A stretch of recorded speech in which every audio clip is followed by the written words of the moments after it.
So before we do any more setups, now we're going to practice actually solving the proportions. All right, now we've done several different ways to do this. So if we look here, first of all, I see here that I have 3 over 5 equals 9 over x. Now I'm trying to figure out what this is, and I know these two fractions are equal to each other. Now one way to do this is to see if you can see any number across from another that you can go from one to the other by multiplying or dividing. Also notice you're going to always have to go from the side that has both numbers to the side that has the missing number. So I'm going to have to go from the 3 to the 9, or that's pretty much, or I can go from the 3 to the 5. Like I can go down from top to bottom, or from side to side. So I can see here it's pretty obvious that 3 times 3 can get me to 9.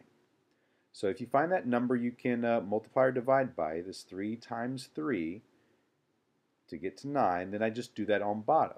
5 times 3 to get to x. Well, 5 times 3 is 15, so x equals 15 in this case.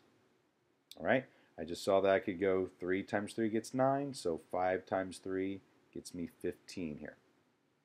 All right, but what if we can't do that? If I look here, I have 3 over 9 equals 4 over x.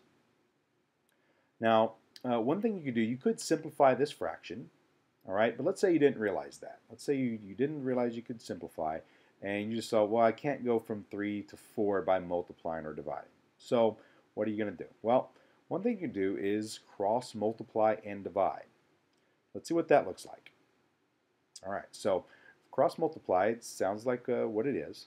I'm going to multiply things that are across from each other. All right, so here's one set of things that are across from each other. 9 times 4.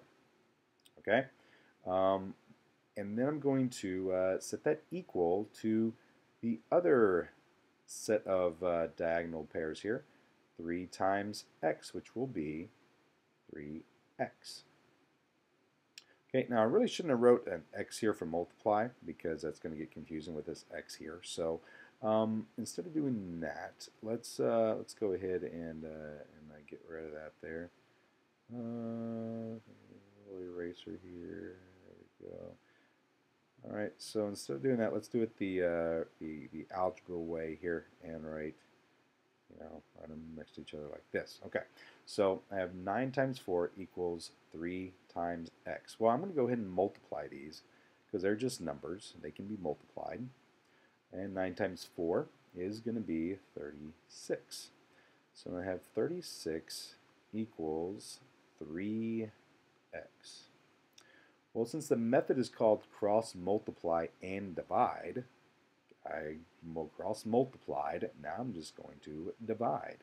So what do I divide by? Well, whatever number x is being multiplied by, I get rid of it by dividing. So I'm going to go ahead and divide both sides by 3. That cancels this 3 out, and I divide this side by 3. Well, 36 divided by 3 is going to be a 12.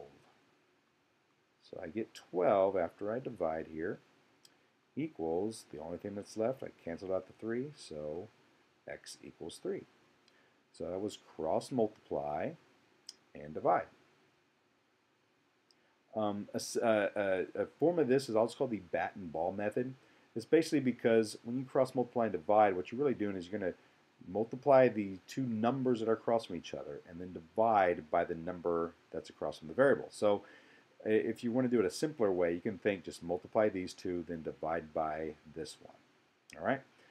Let's go over to this last one. This last one I see I have a problem. I have a decimal here, so that makes it a little bit different than the rest of these. But I'm going to use the same cross multiply and divide method because I really can't use any other right now. I can't go from 5 to 8 by multiplying or dividing. And I can't go from 5 to 1.5 very easily either. So let's do the same method. Let's practice cross multiply and divide again. So I'll do 5 times x, that'll be 5x. And I'll do 1.5 times 8. All right, so 1.5 times 8. Now, 1.5 times 8, I believe that will come out to, let's see, so 1a plus half, that'll be 12, I believe. So we'll get 12 over here. Okay, and then this 5x stays 5x, and I'm going to divide both sides by this 5. All right, cross multiply and divide is the rule. Okay, when I divide over here, my purpose was to cancel that out, so hopefully it cancels. I'm left with x equals 12 divided by 5.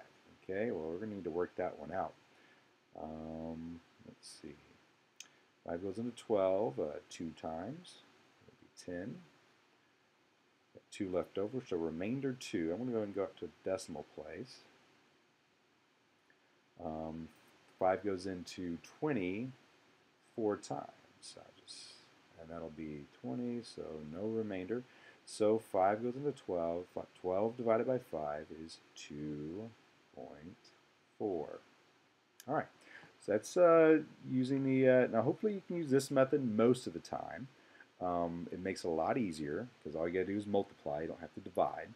But let's go ahead. You need to take a look at these and write the proportion and solve them.